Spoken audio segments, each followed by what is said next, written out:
Welcome to a discussion on AI, ethics and war, a topic of potentially vital importance, which we'll be discussing today with contributions from two of our own Oxford experts and two members of the United States military. This seminar comes to you from the Institute for Ethics in AI at the University of Oxford, which has been extremely active over the last year. If you're interested in finding links to other related events, both past and forthcoming, together with recordings and podcasts of past events, then go to the Oxford Philosophy Faculty homepage and click on the Ethics in AI link. I'm Peter Milliken, Gilbert Ryle Fellow and Professor in Philosophy at Hertford College, Oxford, and Head of Education and Outreach at the new institute. The age of artificial intelligence has already begun. Just as AI has influenced commerce, education, finance, and transportation, it will undoubtedly influence the future of war.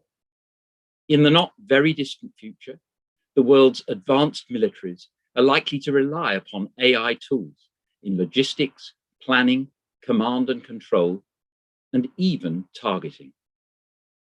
This change in the character of war, what some have called algorithmic warfare, raises a number of questions, in particular about the reliability of algorithms for identifying legitimate targets, about asymmetries between belligerents who have access to AI-enhanced weapons and those who don't, and about the risk of a new arms race. Does AI require that we develop new ethical principles for the resort to and conduct in war, or are existing normative frameworks serviceable? How can governments safely and responsibly regulate the development and use of these systems? Do different applications of AI in war raise distinct ethical problems? I'm delighted to be joined today by four people who've spent a lot of time thinking and writing about these things recently, and three of whom come with military experience. In order of speaking, they are Mike Keenan, former co-chair of artificial intelligence for the US Air Force, Joe Chapper, an officer in the US Air Force who also holds a doctorate in philosophy from Oxford, Cécile Fabre, professor of political philosophy at Oxford, and Tom Simpson, associate professor of philosophy and public policy at the Blavatnik School of Government in Oxford. Welcome to all of you, and thank you for being here. We're particularly happy to have Joe and Mike from the US military speaking here today, but we'd like to emphasize that they are speaking very much in their personal capacity today. The views they express shouldn't be taken to represent the views of the US government, the Department of Defense, the Department of the Air Force, or any other US government agency. Each of our speakers will give a short talk, and the event as a whole will last for around an hour and a half. So we'll have plenty of time for discussion, and you're very welcome to offer your own questions to the speakers. Feel free to do this at any time by typing them into the comments box on YouTube. I'll be noting these as we go and posing them to the speakers during the discussion. So the sooner you get your questions in, the more opportunities there will be for having them addressed. Okay, so we start with Mike Keenan. Well, first, Mike, I'd like to thank you, Peter. Go ahead. Let me introduce you first, Mike. Mike is the author of T-AI and former co-chair of artificial intelligence for the US Air Force.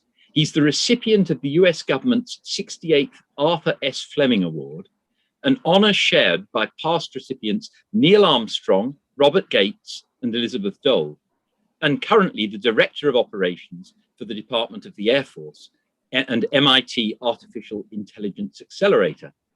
Over to you, Mike.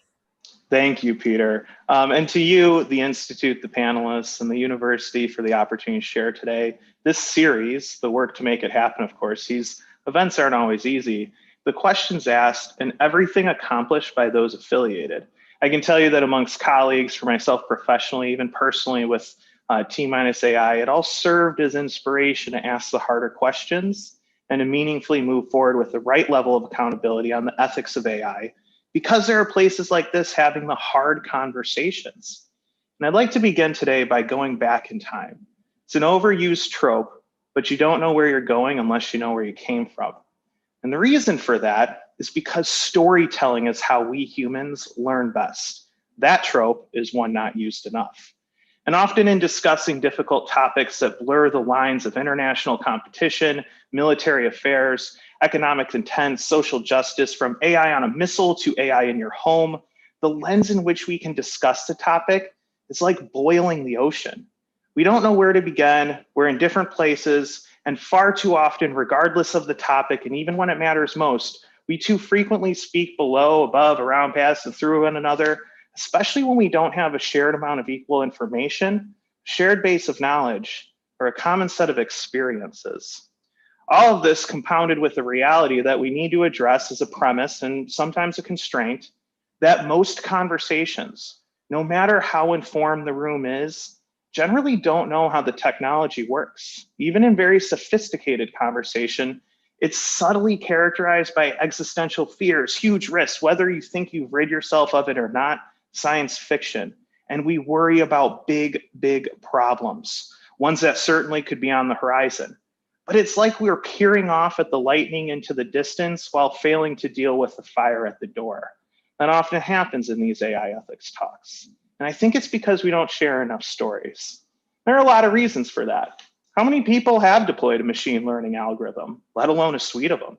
Sure, you can know how it works. It learns from the presentation of data, processes in parallel. Supervised learning requires labeled data. Unsupervised learning doesn't.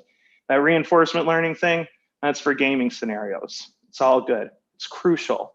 But the act of building, and not only building, but delivering AI, for being a part of a team that does that, gives you a different level of familiarity. It's the human side. How do we humans receive it? Do they trust it? Can they learn it?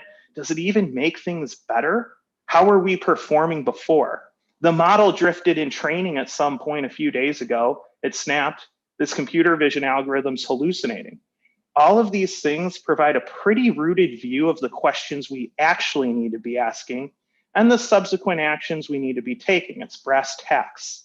And yeah, those conversations aren't the fun ones all the time. They're not always as intellectually stimulating and challenging as existential risk ones. But then again, that's why we have Scotch and G&Ts for later on, and the right places for those conversations. They're important, but we all have to mutually come from and to the same place. Now, I don't mean everyone's going to be a machine learning engineer, nor do I think that's a good idea. It's just one reason why it's hard to tell stories in this field, especially early on when it comes to actual application happening in the world today. But we can learn from those who do it. We can imagine, we empathize, and understand just by sharing words. Unfortunately, however, the thinkers and the doers are too often in different places across campus on different sides of the office and literally might as well be speaking a different language in many instances from their counterparts. It's this last piece of not communicating that's where the progress matters most. People don't often have the conversation like we're going to have today. From the proverbial boardroom to the floors of the chamber, private pursuits to public service, at least openly, the venues aren't in high numbers. If we are going to discuss the risks at hand, then those numbers, our understanding, the familiarity has to change. We have to share our stories and open our meeting halls, inspire connections that aren't quite as electrified in the right ways as they probably should be. Speaking of, who are the guilty culprits of not always sharing stories or not doing it enough? By the way, sometimes for good reason, but it's those militaries, the intelligence communities. I wonder what sort of crazy technology they have. Those UFO videos are actually deep fakes designed to trick us and hide the actual extraterrestrial aliens. Yes, this is where our fears stem from. We point to those institutions and say we have much to fear. What will we do to ensure militaries ethically use AI on robots? As you pass by a camera in a major supermarket with computer vision on it that sells and shares that data of you to ensure that you get that ad for those Cocoa Puffs you passed up earlier today. Who are those citizen neighbors who are fighting at the gas pump at a gas station because we didn't have AI-driven defenses on our infrastructure information systems and our antiquated views of cyber defenses are broken? You might say, boy, I wish we had the conversations we needed to. Wish our eyes weren't closed back then. Wish we knew how people were thinking so we could rightfully respond. We need that representative government to have those nuanced discussions. I just wish we shared and connected better. So with all that said, and if you look down in the info of this event on YouTube, you'll see the words algorithmic warfare. Also click that subscribe button. I figure if we're gonna have the conversations we need, then let's share how we, at least myself in algorithmic warfare, got here.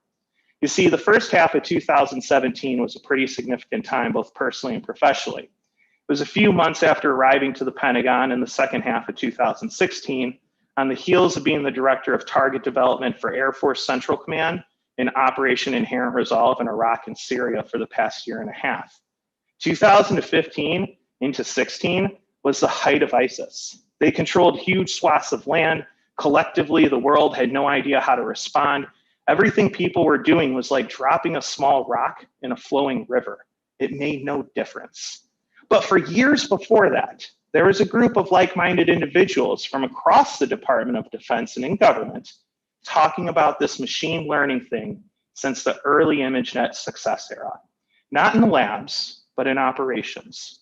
We were immensely frustrated because there was no reason we couldn't use it to see patterns unobservable to the humans and to use it to pay active duty service members on time and better, to move their families more thoughtfully, I don't know, to move equipment more efficiently. Shoot, just to synoptically drive out redundancy and waste in our giant budgets all on Excel files. But talk about AI then, you might have been outside of your mind. We don't have time for that robot stuff. But AI is never actually about AI. It's about the context, the systems, the people, the data, and the processes around AI. Tech is not the problem. So we endeavored to figure out how we could get to the AI conversation as the goal without saying AI. And it resulted in a ton of data visualization efforts, pretty rote analytics, some more sophisticated platforms in email and PowerPoint, and allowed us to see those aforementioned patterns. This was a turning point, compromising the banks ISIS used, the facilities that mattered, interdicting oil, not seizing it, all those things, patterns. They're all around us. But we do also know that patterns can be right, wrong, or just have no correlation. With all that to say, this inspired a notion alongside other people I mentioned that data mattered, it was valuable. It wasn't just to be protected. And for those IT humans in the back rooms, it was an asset. Now in 2021, saying that sounds trite, of course it is. But one, government, and two, a lot has happened fast. Because remember, this isn't about 2016, it's about 2017. And where did I go after this? The Pentagon. Where did those other people I mentioned who are thinking this way go or recently arrive as well? The Pentagon. And I remember vividly the first meeting. We're fresh off from years of leading service members who are watching thousands of hours of video, most of the time to no avail or discernible outcome, literally being the human unblinking eyes, which we know are faulty, stare at screens for 8 hours a day, sometimes more, to try and save lives, to do what was asked of them, to answer questions by observing, to see things that unfortunately came at a cost to the profession of arms, and to deal with all that comes from that as well. Patterns. They were looking for needles in a haystack that looked like all the other hay. For what it's worth, I mean, that's our world regardless of the discipline or sector we're in now. That's what business competition's about now. Anyways, reasonably, what would we want to do? Well, the 6 or 7 of us might want to create Project Maven. We would alleviate the pressure on those humans. We would want to do right by them and take care of them. Tasks are not jobs. We would want to trailblaze the idea that data matters and we can transform it to help us ask better questions, to see the latent patterns invisible to us all. We would want to inspire recognition that we can be contributing and innovative partners where the world is heading with machine learning. We knew then this AI thing would need to be addressed. So one would naturally want to use computer vision to draw boxes on a screen to help know, is that what you saw yesterday? Is it the same pattern as today? Did anything come and go from what you're watching right now? Literally, how can we make righter choices with machines, which is what they're built to help us observe and orient ourselves and just see the patterns in the world that were already there.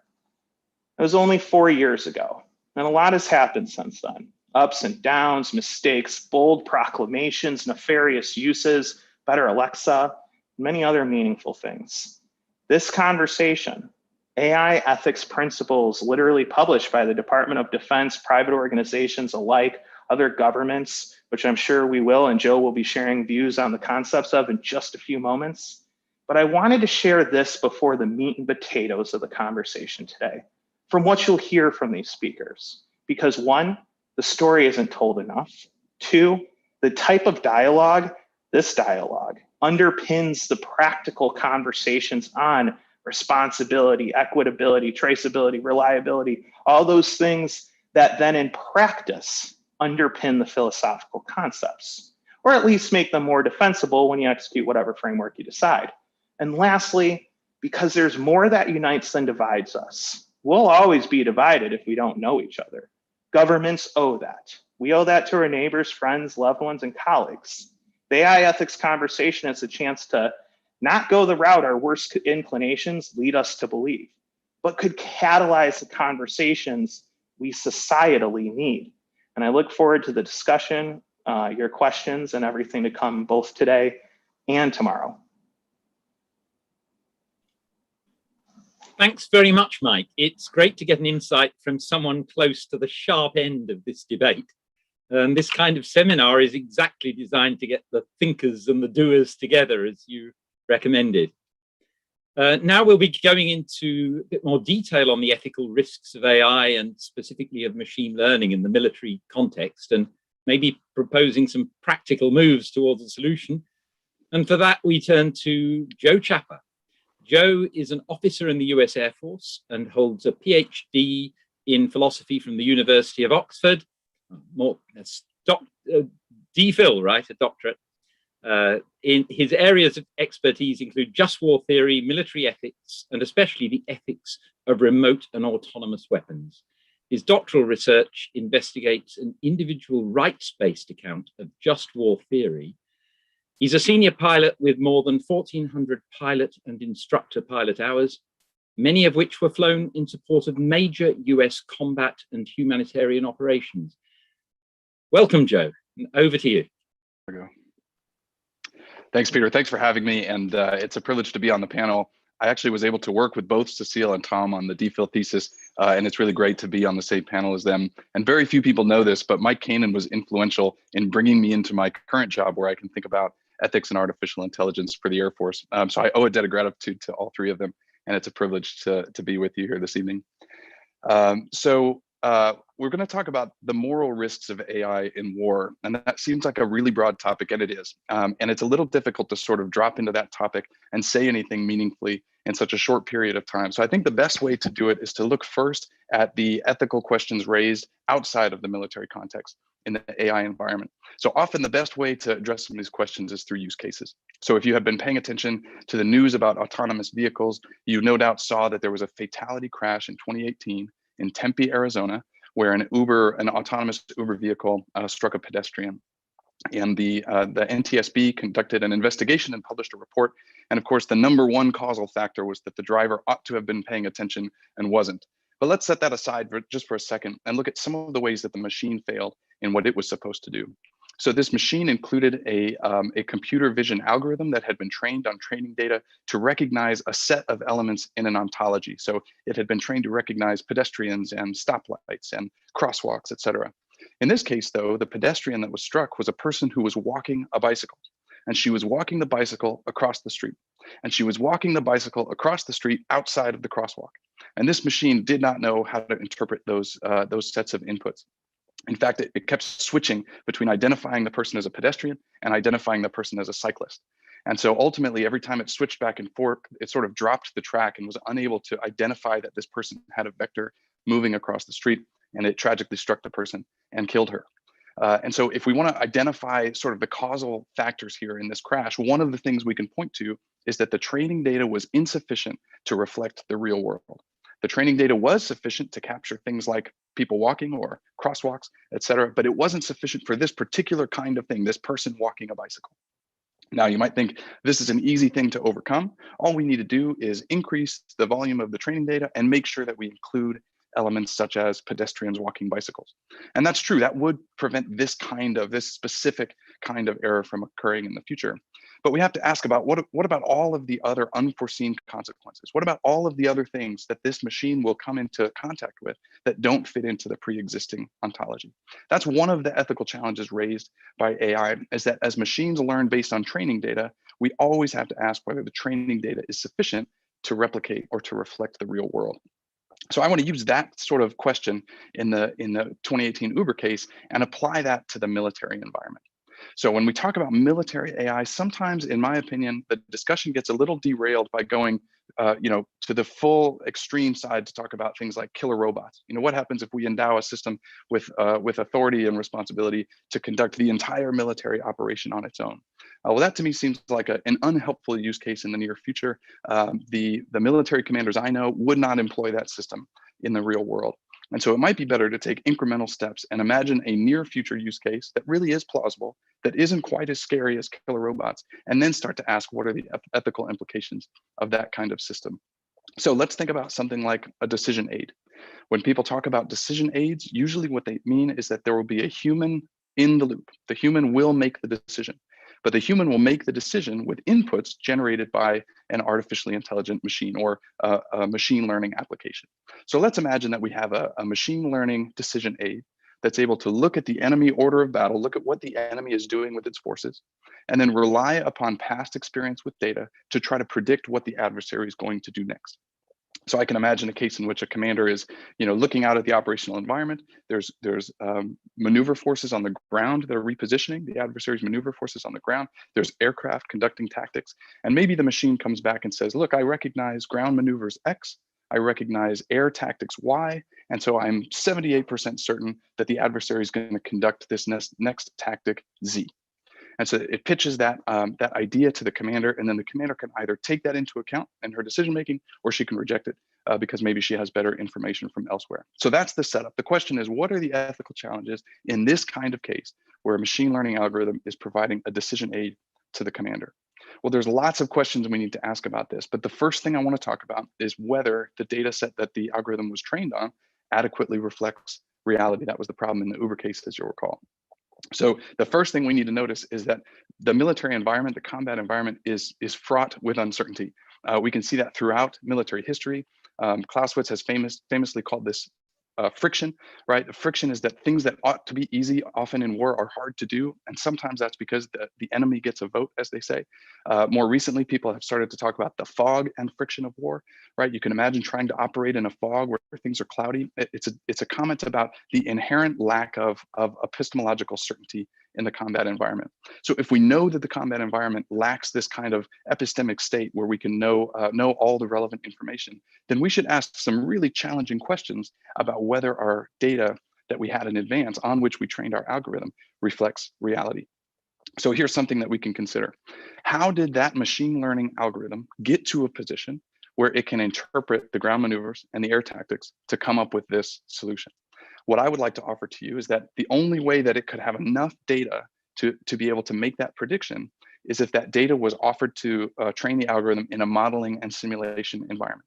So we can imagine that this machine learning system was employed in what's sometimes called a sandbox environment, where we can safely employ a machine learning system and where the implications of that employment are contained, right? It's a simulated environment where nothing bad can actually happen in the real world.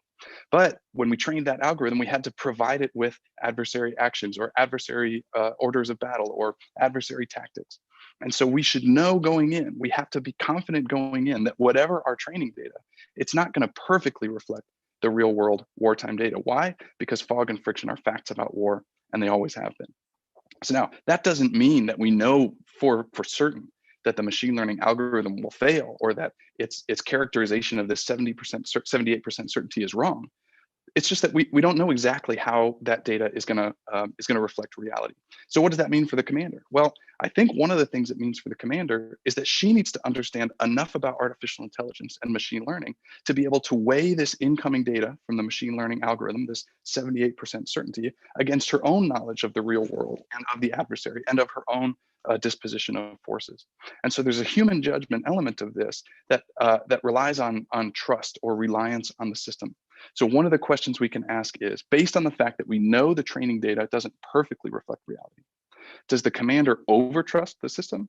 Does she undertrust the system? Or does she trust the system just the right amount? And I would submit to you that the only way she's going to be able to have the appropriate amount of trust in the system is if her education and training in AI and in machine learning is of a sufficient depth or a sufficient magnitude. If she comes into this situation cold, having never studied artificial intelligence or machine learning, there's a chance either that she'll overtrust the system because, wow, 78%, that sounds so precise, that must be right. Or maybe she'll undertrust the system because how could this machine possibly know what the adversary is going to do next? But it's very unlikely that she'll trust it just the right amount without that background level of education. So with all that, what I really want to drive home here is that if a complex organization such as mine, such as the United States Air Force, is going to get responsible AI right, there's a lot more that has to go into it than just the data management or just the training of algorithms, or even just having data scientists in the right positions who can produce these applications. There's at least 3 elements. One is the technical tools to test and evaluate these systems in advance. And that really is kind of the purview of the data scientists, right? The technical experts, they need to have the right technical tools to be able to evaluate their systems in advance. And then, by the way, to evaluate them again afterwards. Mike mentioned, that you can have this algorithmic drift where over time, perhaps if the system is responding to new data that's it's experiencing in the real world, it might behave differently than it did in that sandbox test environment. So having the right test and evaluation, verification and validation tools, that's a technical challenge, and we can come up with a technical solution. But then there's also a training component of this. We in the United States Air Force, this is my opinion only, need to make sure that all of our airmen or all of the guardians in the US Space Force are adequately trained to interact with these machines. They need to know enough about what's going on under the hood, as it were, to be able to mitigate risk. And then finally, there's a governance element of this. The United States Air Force has 600,000 people in it.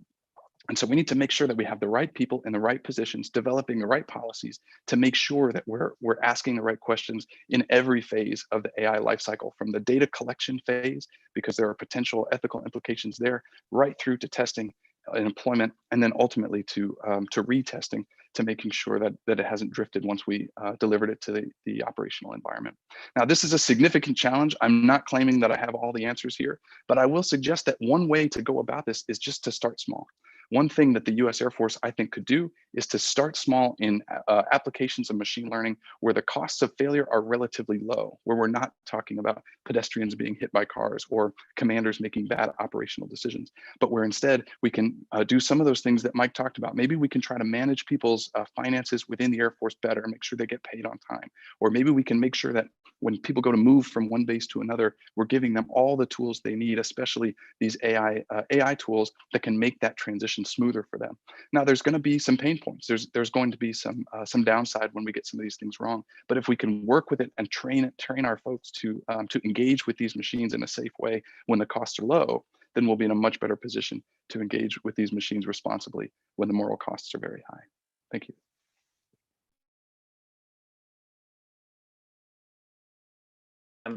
I need to get.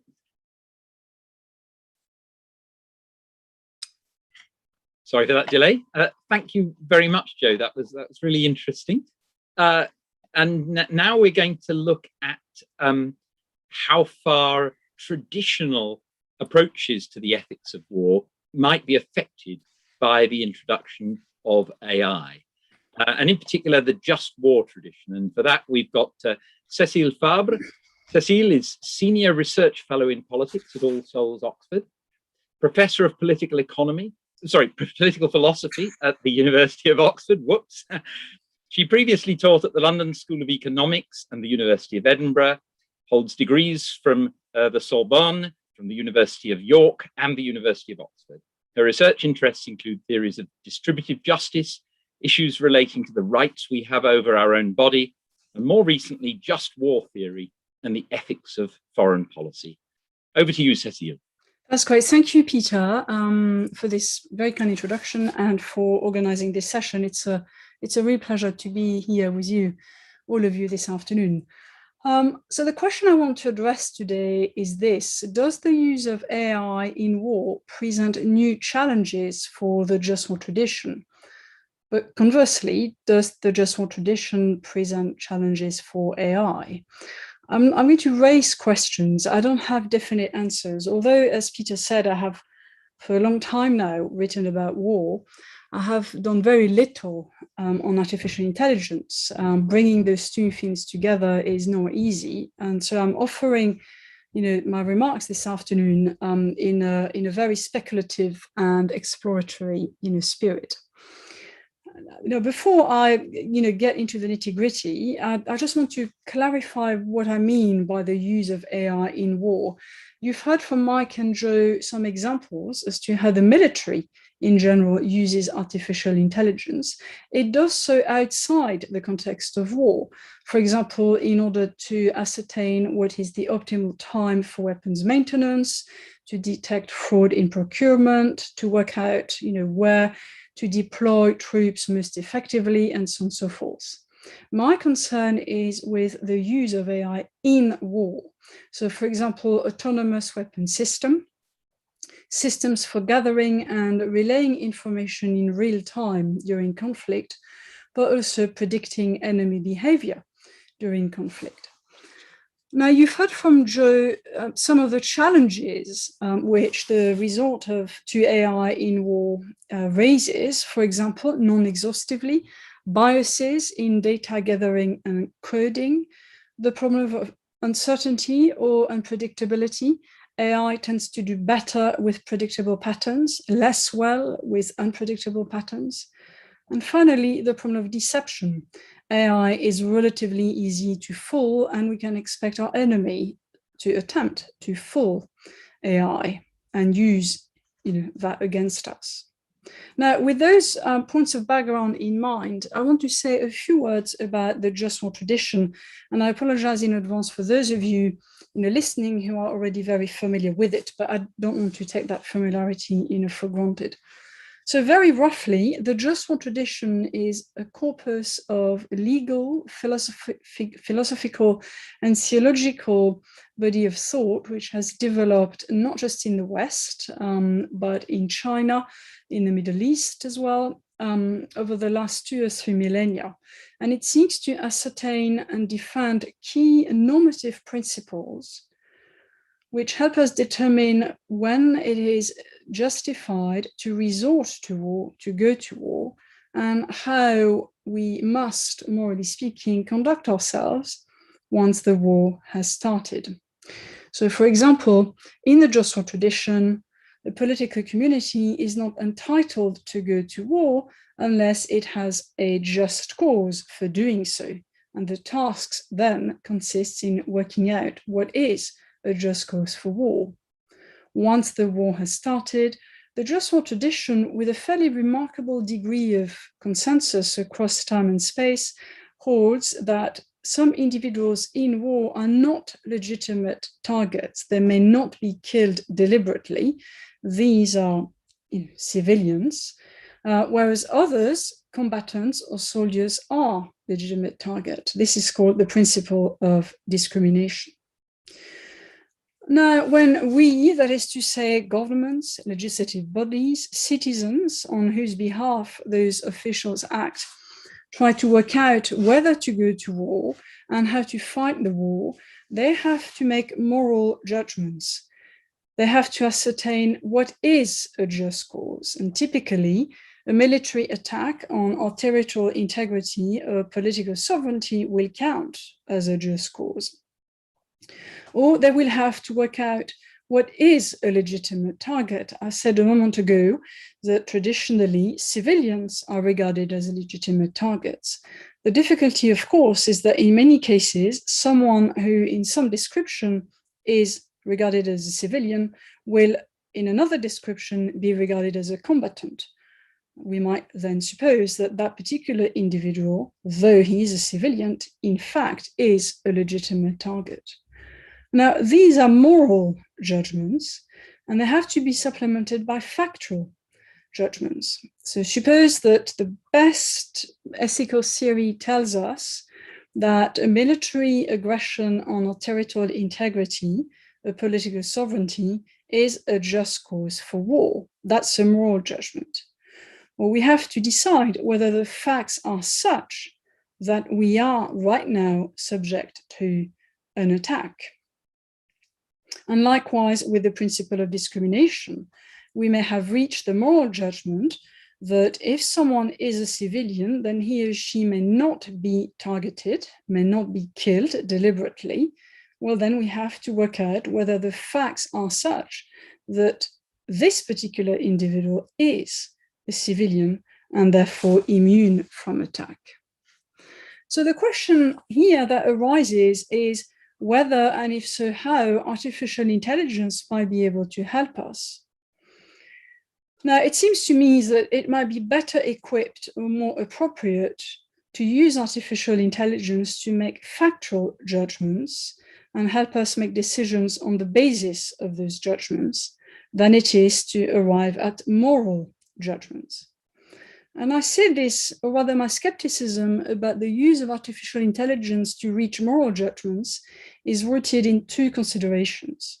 First, it's not clear yet how far we are or how close we are to having machines which are capable of moral reasoning. Second, even if machines were capable of moral reasoning, it seems to me, and that's something which may well come up in discussion, it seems to me that insofar as wars are fought on our behalf and at our behest, we should make the moral judgments on the basis of which we then decide what to do in war and in anticipation of war. We cannot, it seems to me, outsource moral reasoning, to machines. Now, even if I am right that AI is best used for factual judgments, in the light of some of Joe's remarks, there are some challenges, nevertheless. So let me give you two. I said above that the just war tradition typically holds that a military attack on our territorial integrity is a just cause for war. One of the most difficult questions in the tradition recently has been whether or not we may go to war preemptively, not as a response to an ongoing attack, but in order to block an attack which hasn't happened yet. Preemptive wars, for obvious reasons, are much harder to justify than wars in response to ongoing attacks. Morally speaking, a decision to go to war preemptively must be taken on the basis of the best available evidence that we are at risk of being attacked imminently. My worry here is that excessive reliance on artificial intelligence for intelligence gathering purposes is very risky, so long as it is relatively easy to fool AI. So you can imagine an enemy manipulating images in such a way that our AI mechanisms will be fooled into thinking that we are about to be attacked, as a result of which we will respond by means of war, but not at a time of our choosing. We will have fallen, as it were, into the trap set by our enemy. Consider next, and this will be my last point, the principle of discrimination, which says that we may only kill, or our soldiers may only kill legitimate targets on the basis of the best available evidence that the individual in question is indeed a legitimate target. If we are going to rely on artificial intelligence to help us ascertain the facts on the grounds, we are going to face exactly the same problem as the one I have just indicated.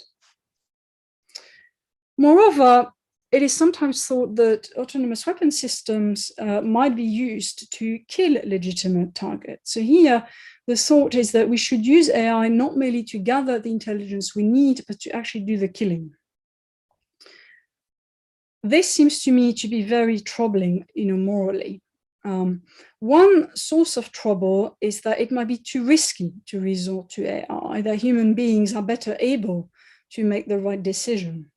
Now, if that is the objection to autonomous weapon system, the answer, partly inspired by Joe's remarks, is to develop weapon system which will perform better than humans. But even if we are successful in doing that, then it seems to me that there is a further objection to the use of artificial intelligence to kill in war, which is this. It is thought, and I share that intuition, but I don't yet have the means fully to defend it, that there is a sense in which it is better, morally speaking, that human beings should do the killing. Why is that? Well, it seems to me that it goes to the very deep question of accountability. Remember what I said earlier, wars are fought on our behalf and at our behest, and it is up to us to take responsibility for it, particularly when it comes to carrying out the single most morally important act that human beings can ever carry out, namely the act of killing another person. That, it seems to me, is the deepest moral challenge raised by the use of AI in some aspects of war. And it is one which we are a long way from having answered successfully. Thank you. There we are. Thank you very much, Cecile. My goodness, we're getting a proliferation of extremely difficult issues. I'm sure the discussion is going to be a fascinating one. To focus the discussion on something that's relatively near, Tom Simpson's going to talk to us about the relevance of a US-China AI arms race and whether that might have a role for the just use of autonomous weapon systems. So Tom is Associate Professor of Philosophy and Public Policy at the Blavatnik School of Government in Oxford and a Senior Research Fellow at Wadham College. He works particularly on trust and issues at the intersection of technology and security. He joined Oxford from Cambridge, where he was a research fellow at Sydney Sussex College, and was also educated there with a doctorate in philosophy. Between degrees, he was an officer with the Royal Marine Commandos for 5 years, serving in Northern Ireland, Baghdad, and Helmand province in Afghanistan. Tom, welcome. Over to you. Peter, thank you very much. And just to echo, it's wonderful to be part of this seminar and this conversation. So, like Cecile, I'm going to focus my remarks on what I take to be the most contentious topic, or rather issue in this broader topic, which is the use of autonomous weapons within combat situations. So this is acquiring, identifying a target, and then engaging that target, ultimately potentially killing enemy combatants.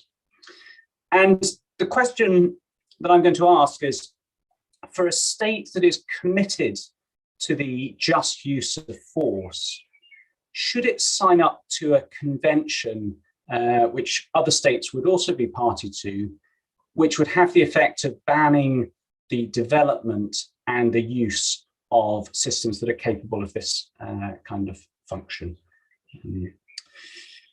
Now, that's the leading proposal. So the campaign for killer robots is relatively prominent in this space. For a number of years, there's been a process ongoing at the United Nations aiming to have this kind of goal, roughly parallel to landmines, where we saw over 100 states sign up to not using landmines on this basis. Now, there are two importantly different moral arguments which might be given against autonomous weapons. So one category of argument might claim that there's something wrongful in itself, for autonomous systems to conduct this kind of targeting. And Cecile was beginning to articulate that case in the last session.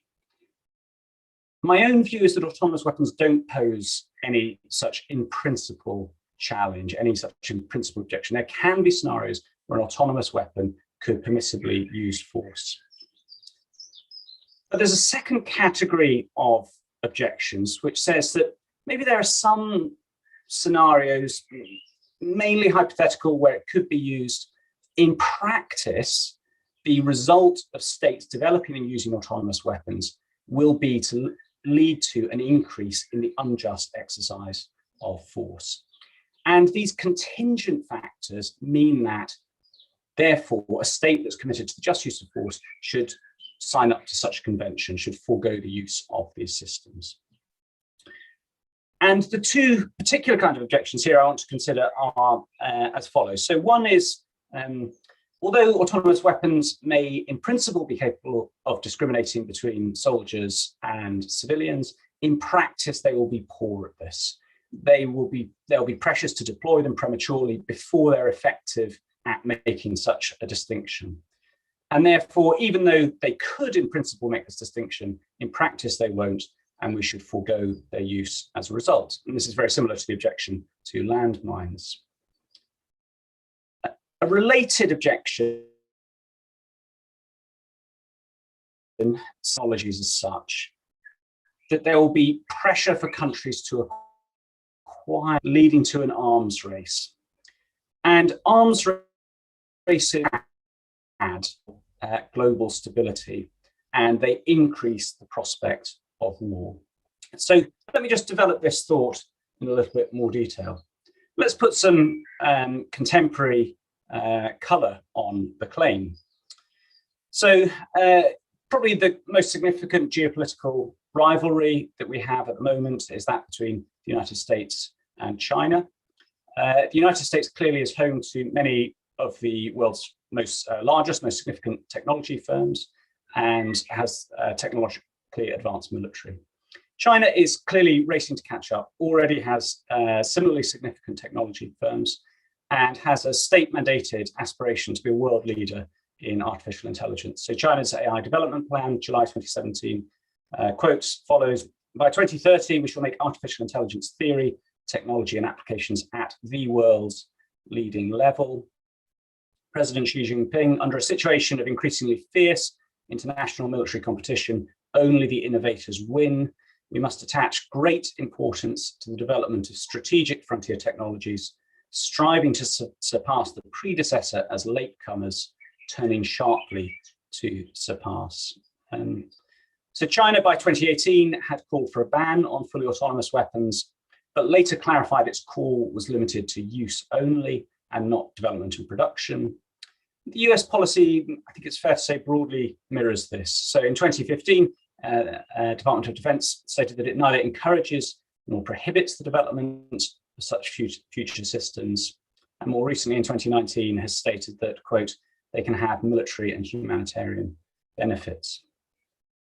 And this takes place in the context of wider, I think it's fair to say, suspicion between policymakers in both capitals, to the degree that Henry Kissinger remarked in November 2019 that the US and China, quotes, are in the foothills of the Cold War.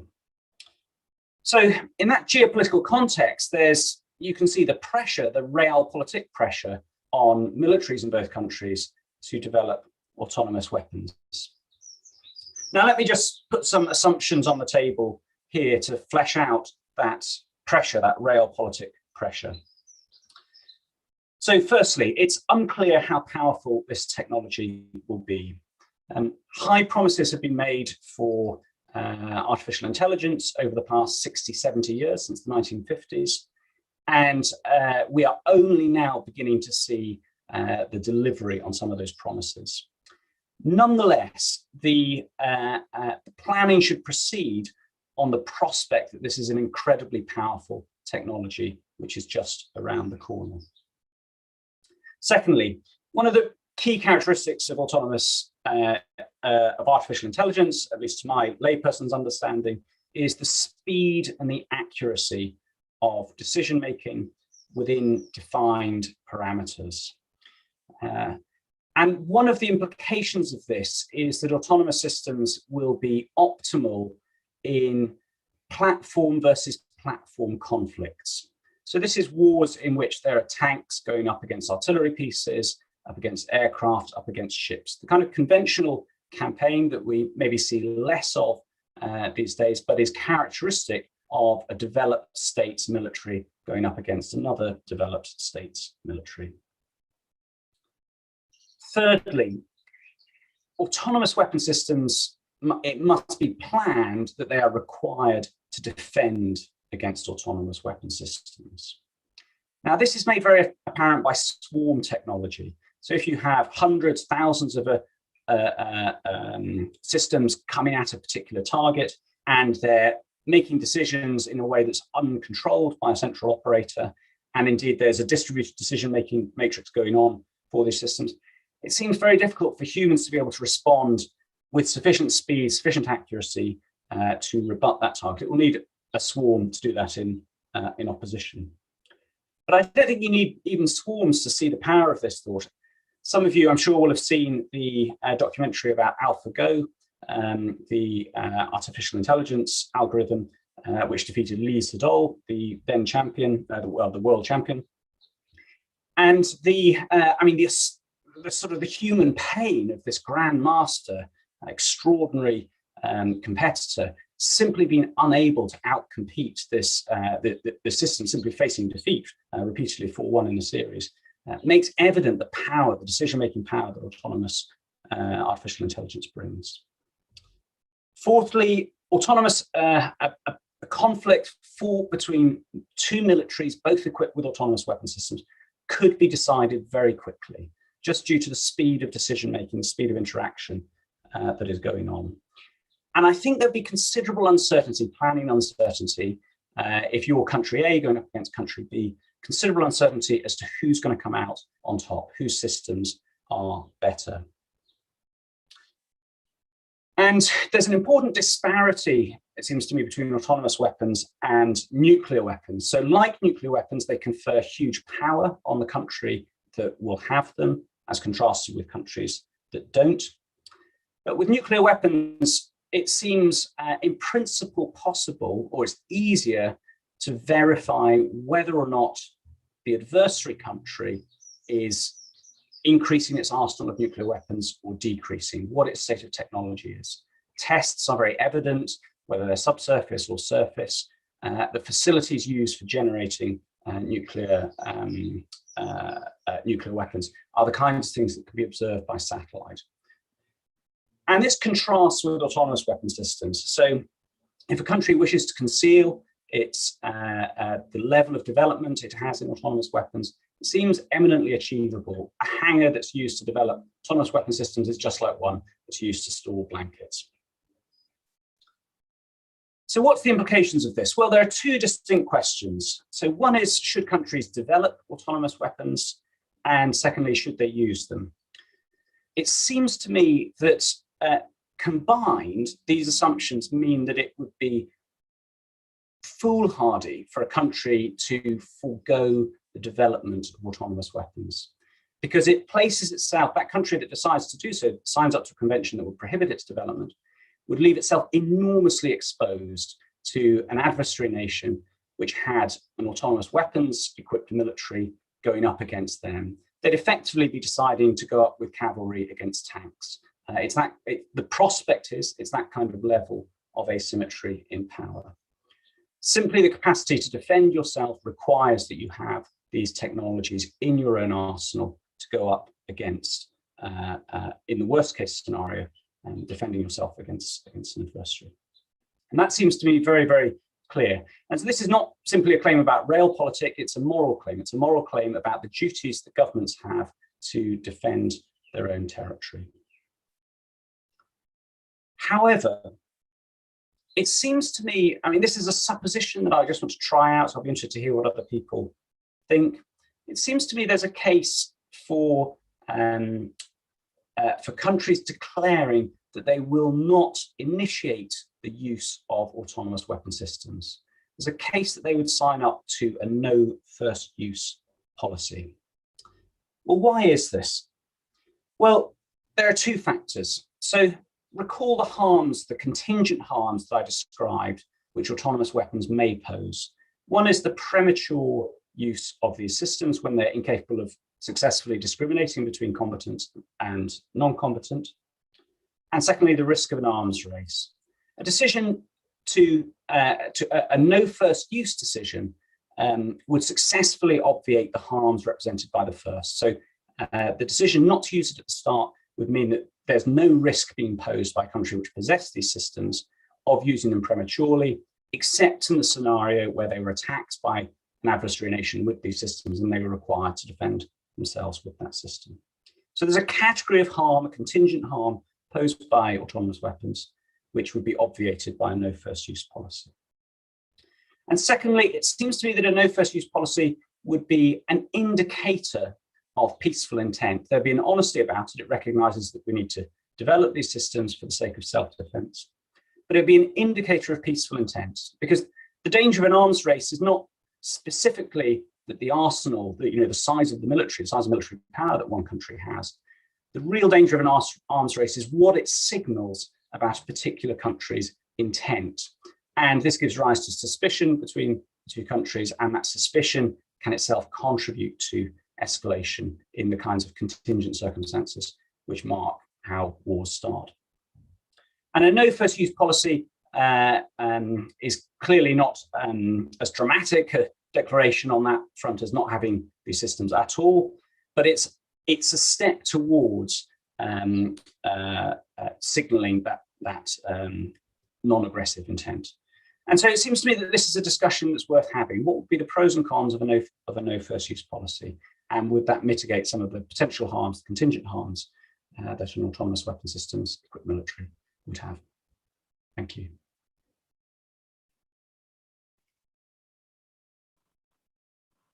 Thanks very much indeed, Tom. Right, well, I'll now invite all of our speakers to reappear, and we will begin our discussion.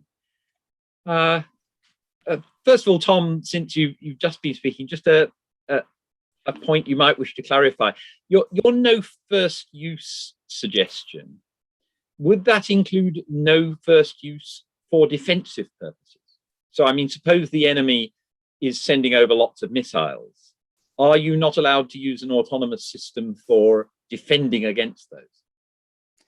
Yeah, good. So, yeah, you can see different permutations on the policy. I suppose I was initially thinking it would just be simply a decision that we're not going to use these systems at all. But there are different lines that could be drawn and which could have a degree. The question is, can these lines be made stable? So, just to flesh out, I mean, we haven't really we've begun to talk about some of the use cases, but I think it's helpful to get a bit more on the table. So, one of the use cases that, as a layperson, seems to me very, very likely is the future fighter jet, which is effectively a wholly autonomous system, which could be deployed into a particular space. There's a three-dimensional space of the sky, which we just happen to know that there are no civilian airliners in there, and it's an empty battle space. Pretty much any system that's in there is military, and it's weapons free at that point. And so you can have forms of battle space. So basically, maritime and air present battle space which can be more or less clear of civilian of non-combatants, in contrast with the other limit, urban fighting, where clearly the entanglement between civilian and combatant is routine. And so you could seek ways to try and geographically define when you might be willing to use them and when not.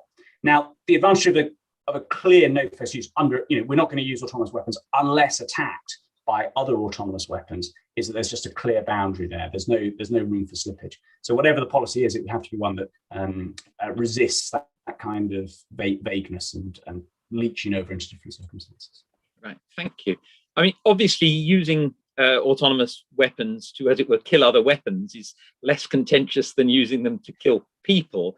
I've got a question here that actually involves our three other speakers. So Cecile, you wanted to put a lot of emphasis on accountability and how having autonomous systems killing people was objectionable because you lost an element of personal accountability there. And a question for Mike and Joe related to that would be how far that consideration of personal accountability is actually applicable in a military context where people are largely following orders and often working, with the fog and friction of war, as we heard. So, Cecile, would you like to start off just articulating that? It's a good question, and it's right to press me on this.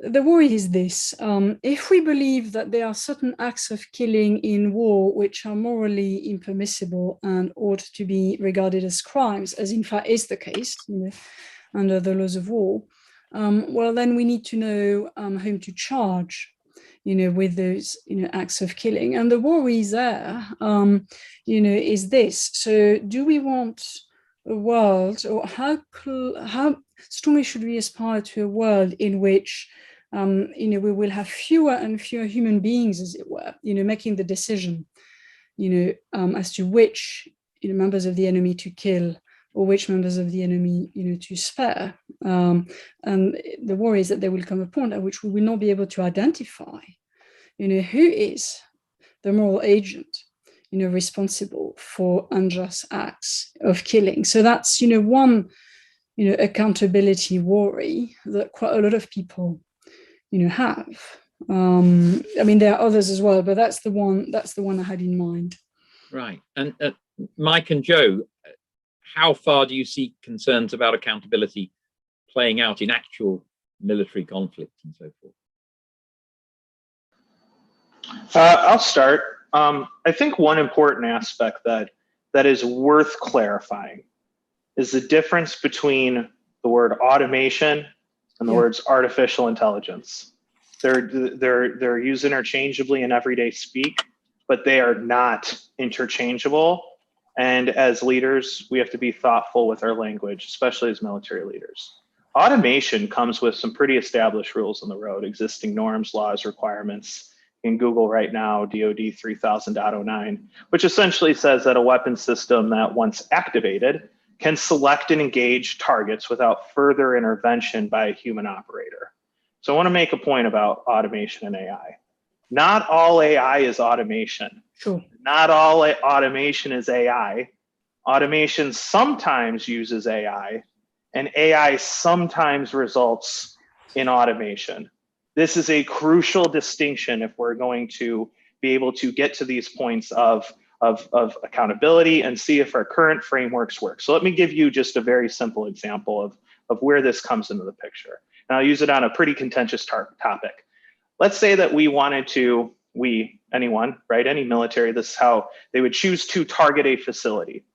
When they look at that facility from far away using imagery or whatever that they have as ability to see it, they essentially are capable of figuring out what the coordinates are, of course, what types of materials the building is made out of, so that they can essentially, draw a box around it, ensure that whatever choice they're about to make fits their rules of engagement, which, by the way, it's like we, forget to talk about those things when we get in this conversation.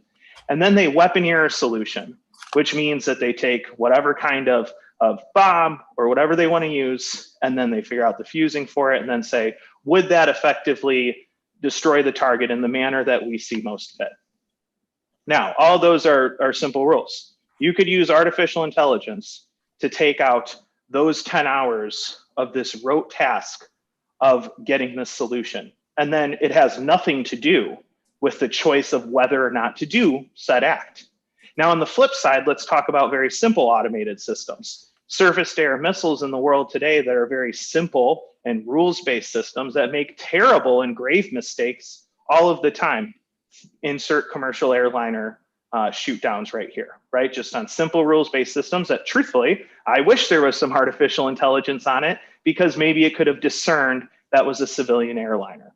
So where along that chain of custody do things become the responsibility of another? In current state machine learning, I can draw that chain of custody of how the AI was used pretty clearly. Again, we get to this world of these science fiction machinations where we think that there are systems just choosing the whole aspect. Artificial intelligence is, in practice, is many very narrow systems being put together to create a really effective, broader system. So think about it in the sense of the driverless car, right? You have LiDAR machine learning. You have machine learning that pays attention to the steering wheel. Then you have a mapping and planning solution, right? And all of those in their own essence they're cool, but they're their own little narrow thing. But together you get some really impressive results. So the point that I'm trying to raise here is that, number one, we have to be able to, of course, be able to draw that chain of custody, but within the realm of any foreseeable future machine learning, you can do that before the choice is upon the commander, as it has always been, who ends up responsible for making those decisions and actions. If anything, now we might be able to draw the chain of custody way, way, way back and be more accountable along the way, which I think is a good thing with the advent of AI. But automation is not necessarily AI. Okay, thank you very much. Joe. Yeah, thanks, Peter. So I agree with most of what Mike said. I just want to kind of amplify and maybe even complicate things a little bit. So first of all, if you think about the domains that Tom mentioned where we don't have the same discrimination or distinction concerns, and we probably don't have the same proportionality concerns either, like the air-to-air domain. That's a place where we can imagine AI sort of making more decisions about what to target with lower moral risk. It's interesting to me that in that environment, we generally don't talk about killing people. We talk about destroying military machines. There's a great vignette in the book. I think the author's name is James Salter. I did not look this up in advance. The book's called The Hunters. It's about a Korean War US fighter wing. And there's a person who gets his fourth MiG kill, right? So he's one away from becoming an ace. And he destroys this enemy aircraft, and the enemy pilot bails out and parachutes to the ground. And someone asked him, why didn't you shoot at the pilot with your gun, which would have been a war crime?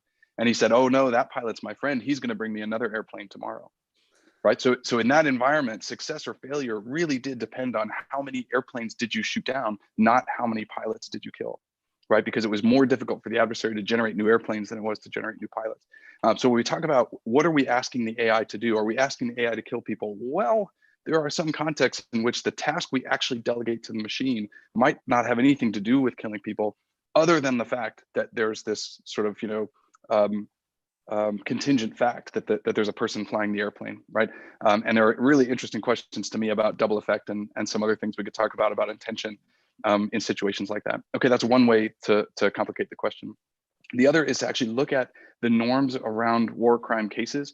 Again, I did not look this up in advance, so I very well might be wrong here, and maybe someone will correct me in their questions to you. But if you look at high-profile cases of war crimes, the one that comes to mind is the My Lai massacre.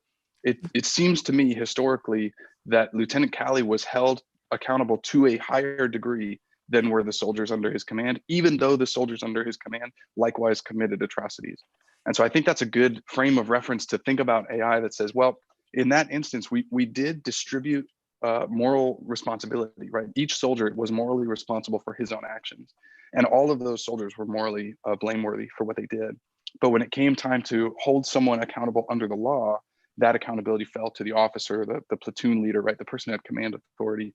And I can imagine sort of a close corollary with AI that says, yes, it's true that in this imagined future, there will be fewer individual soldiers making the decision to squeeze the trigger. There will be more machines doing that. But when we start to aggregate responsibility to the commander, it might look similar. The relationships might be similar. So I don't have any good answers there, but just some ways to think about the question. Thank you. Cecile, would you like to come back on that? Yeah, so that's interesting. So I see two arguments on the table which aim to mitigate, the worry that are articulated. So one is Mike's emphasis on under current machine learning conditions, we are a long way, from having completely diluted, the human responsibility. I'm interested then in the rate of change, right? I mean, current is one thing, is there a conceivable future, where we would really have to start, worrying? I don't have an answer to this. I'm just asking the question. The other point is the one made by Joe, i.e. that we can draw on accounts of how to distribute responsibility outside, the context of AI. And by the way, you're absolutely right. Automation does not equate AI. I mean, I was interested at the intersection of the two. So the second point is the one made by Joe. Well, look, we have the tools, already. So I find that, interesting, because if this is correct, then it looks as if, at least with respect to this particular aspect of the just war tradition, AI need not lead us, profoundly, to reshape, the tradition. So there is always a temptation, when there is a new way of fighting, of thinking, oh my God, we have to start thinking about fundamental principles completely differently. I'm generally skeptical, of that view, and I think, Joe, you've buttressed, my skepticism, there. So thank you. One question I'd like to ask all of you really is, so suppose you've got a choice between humans making judgments in a battle situation and an artificial intelligence doing it. And at the moment, yes, you'd prefer a human to be doing it, partly because AIs are easily fooled. Maybe they can be manipulated by the enemy, and they're not very good, or at least we don't know how good they are. It's very difficult to get appropriate training data and all the rest. But suppose in some future scenario, we were very, very confident that the AI was better at targeting, better at identifying the competence, avoiding the non-competence and all the rest, actually did the job better.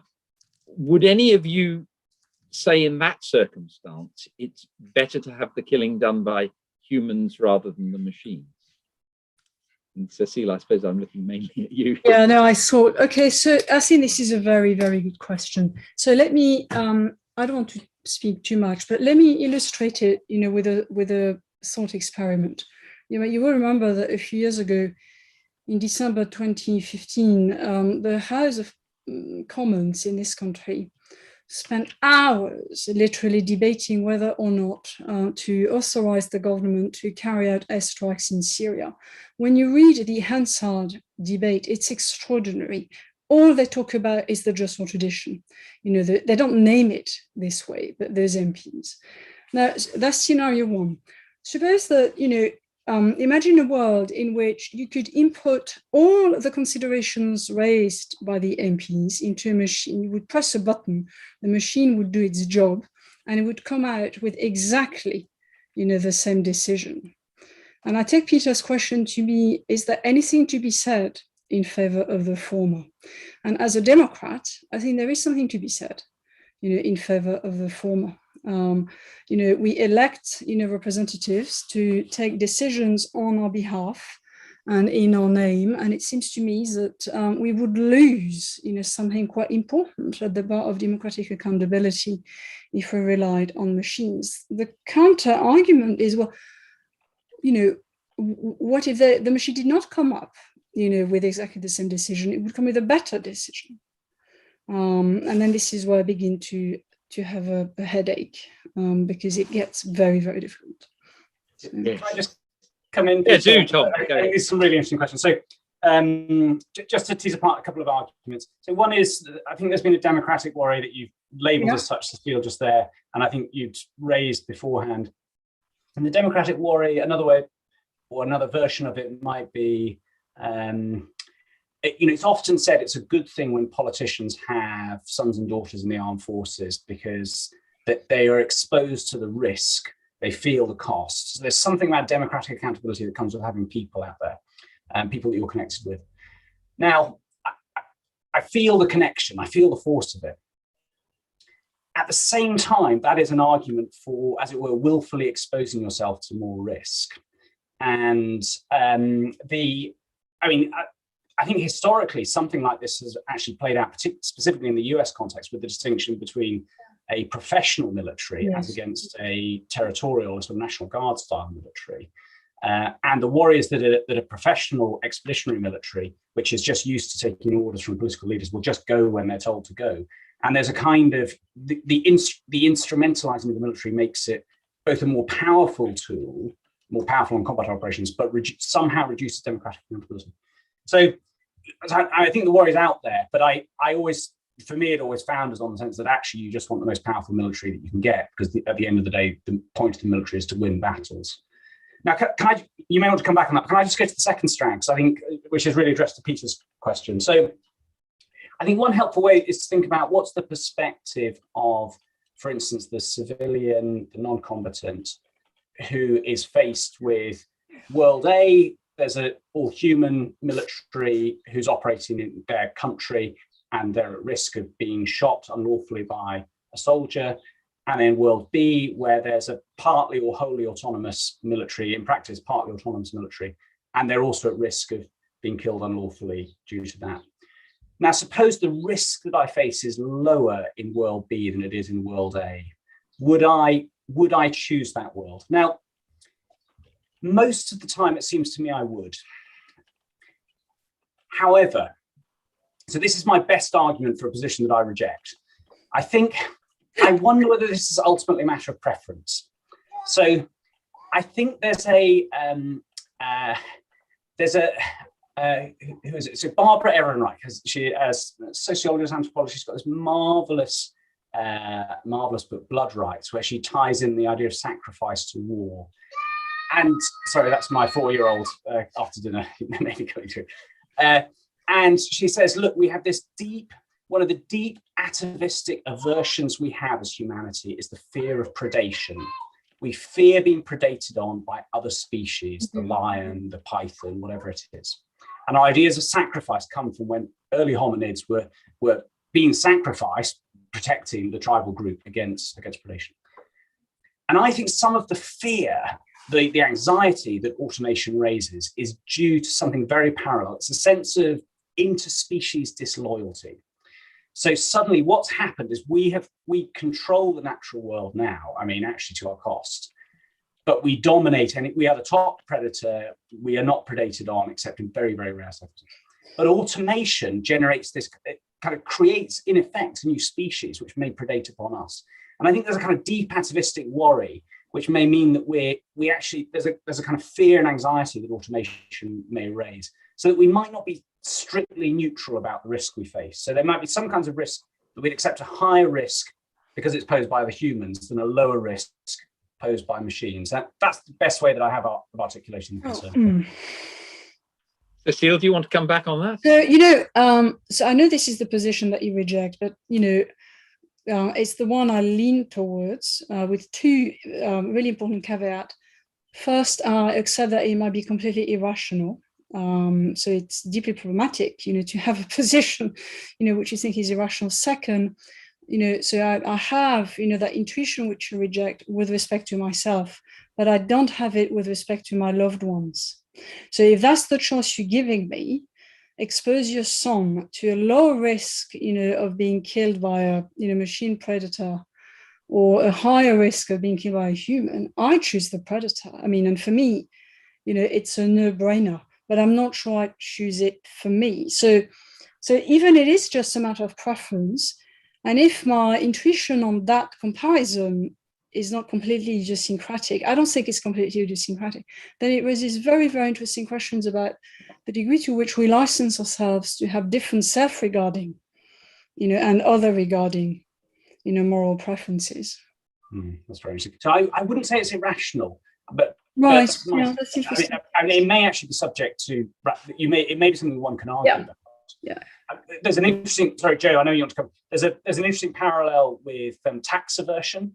So the experiment was run, again, it's a US sample, so you get this phenomenon. So you've got the choice between paying £20 for a pair of jeans, of which £10 will go to the government in tax, or you can pay £25, of which £3 will go to the government in tax. So you've got a choice. You can either save yourself some money and some of it goes to the government, or you can pay more and have less go to the government. And I don't know what the proportion, I can't remember the proportion, but a proportion of people will say, no, I'd rather pay £25, none of it go to the feds, man, in return, to save myself that. So they have tax averse preferences.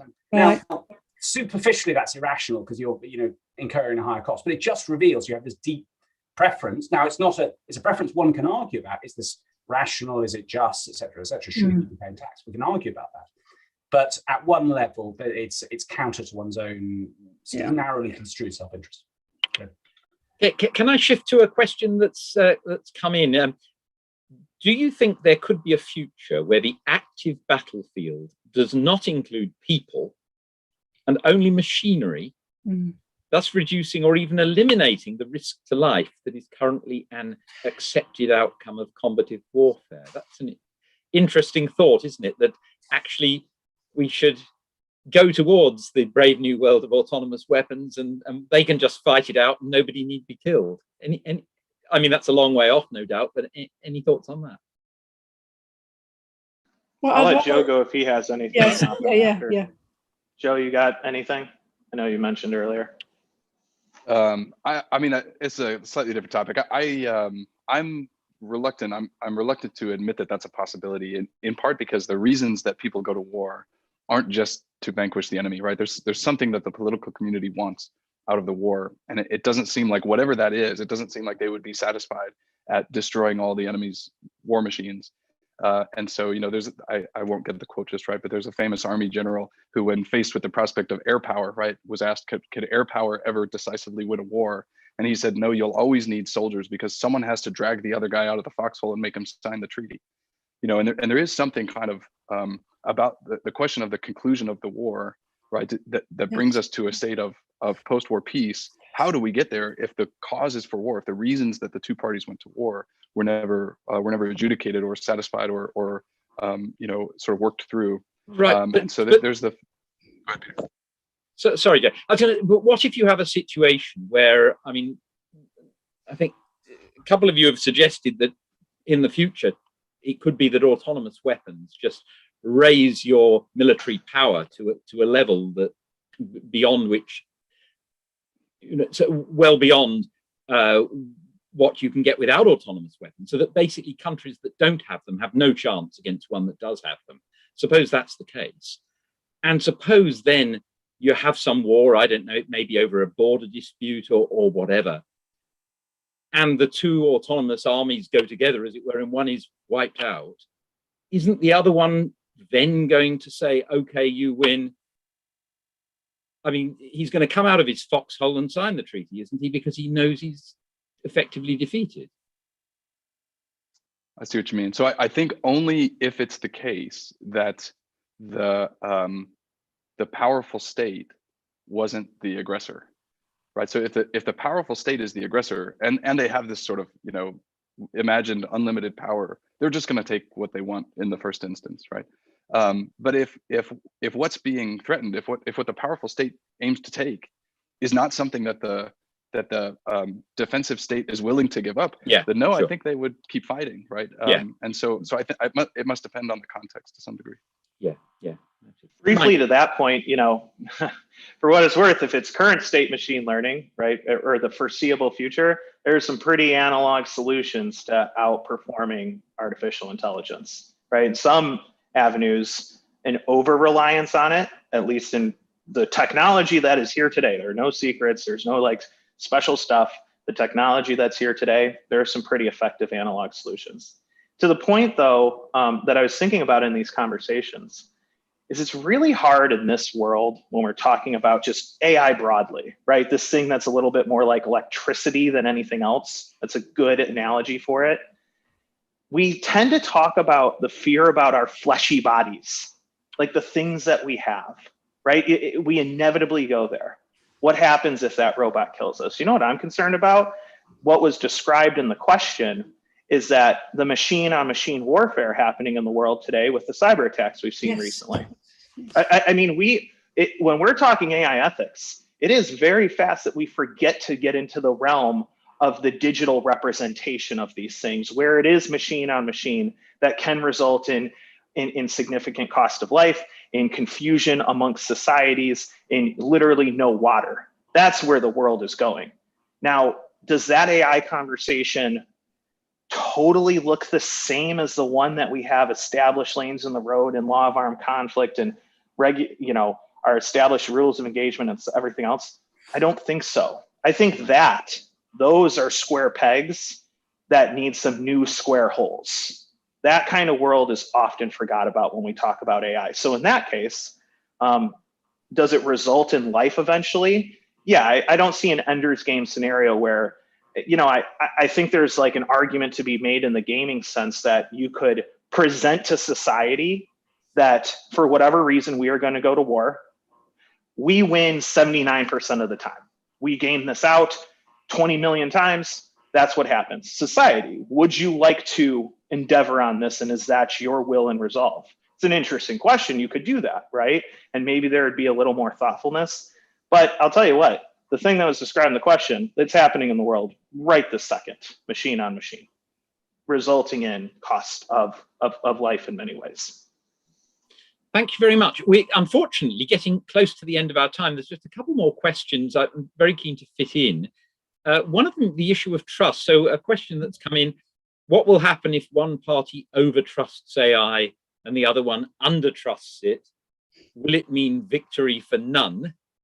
And Joe, I mean, you were talking about how important it is that the military personnel have appropriate understanding of AI and trust it just the right amount. And this is raising the idea that actually how far you trust it may impact on how effective your military is, not necessarily on whether you're trusting it correctly. Would you like to address that a bit? I mean, the way I tend to think about it, and I'm interested to hear others' perspectives, is that the error on either side is equally bad. So, you know, to have this capacity and not to trust it is to sort of leave military capability on the shelf, right? That seems like there's an operational cost to that.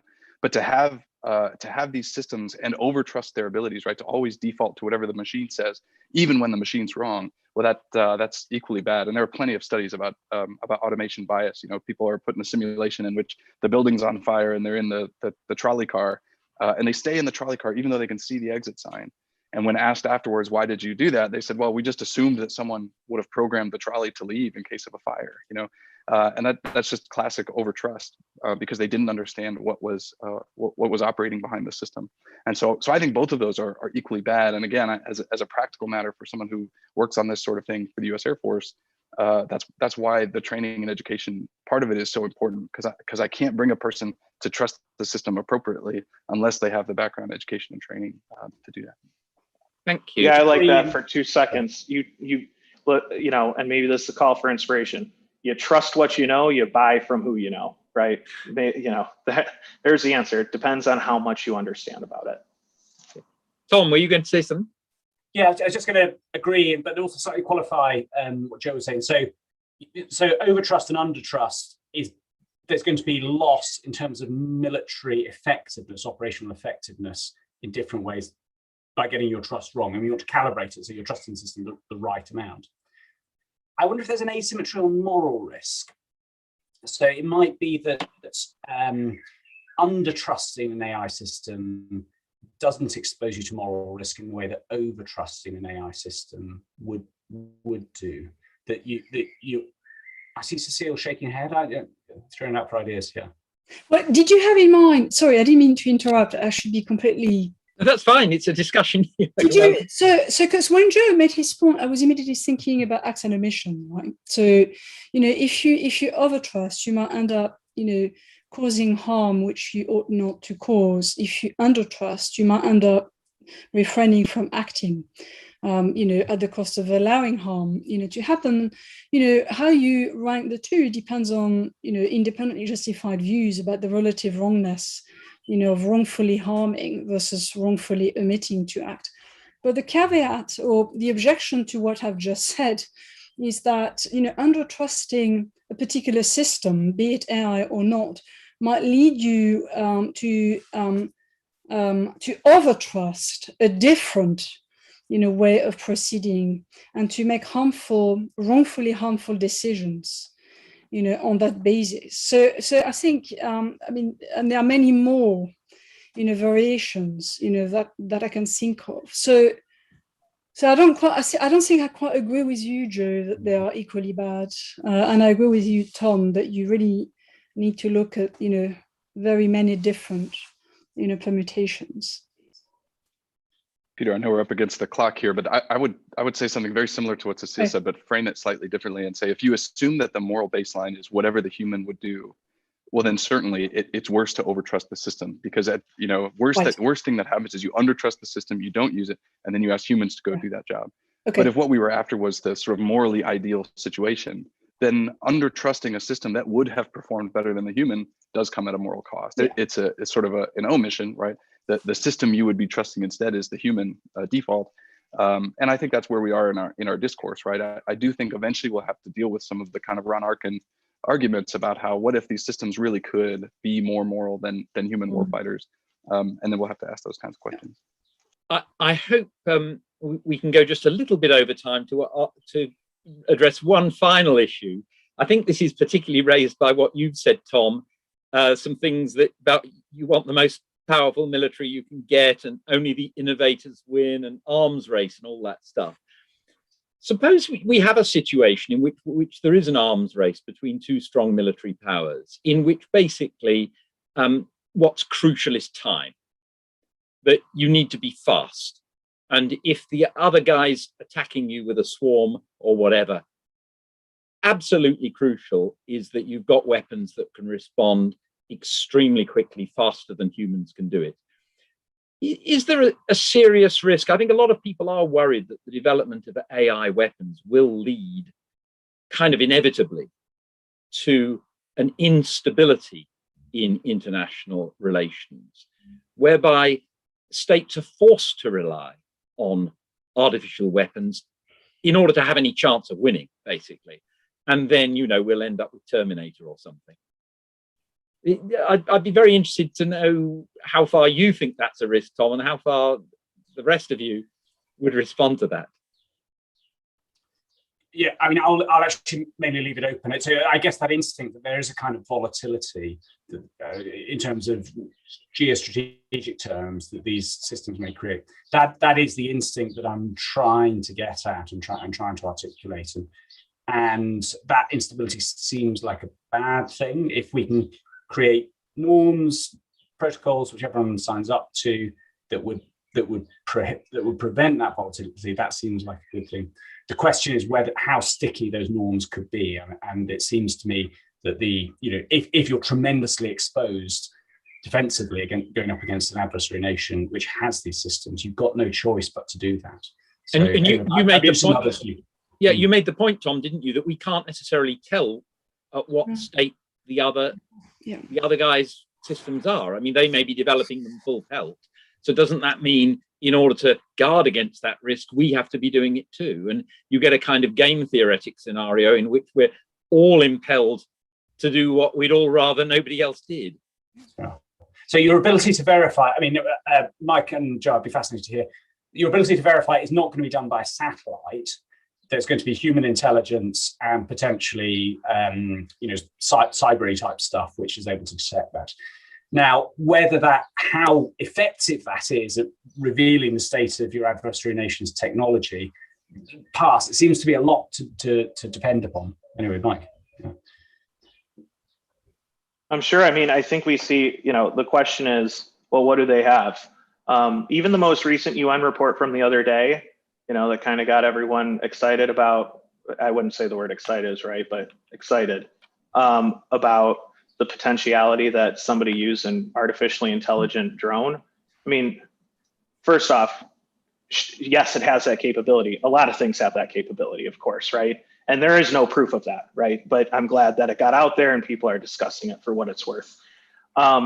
Here's what I do know in practice is that whether that future state is good or bad, it depends on your lens and it depends on, the field of view. But what I do know is that what we do now matters in how we get there, right? It's the little things now that make the difference. It's making smart choices. It's asking hard questions.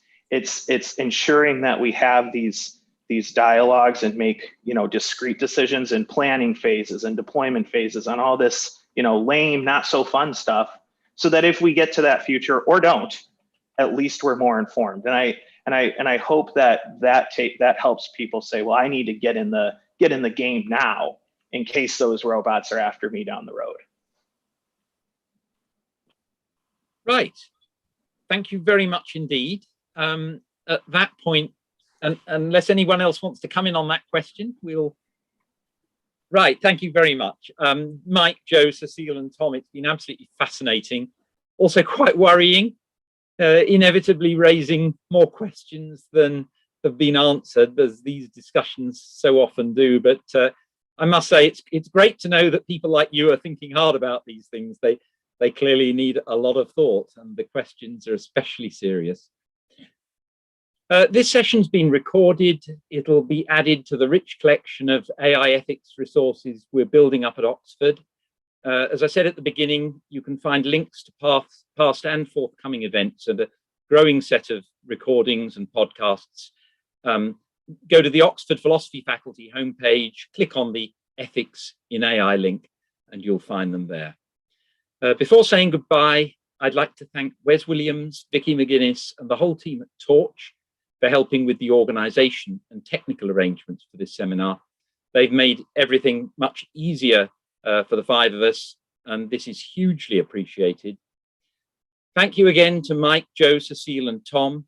Thank you for watching, especially if you've asked questions, and do look out for our future events.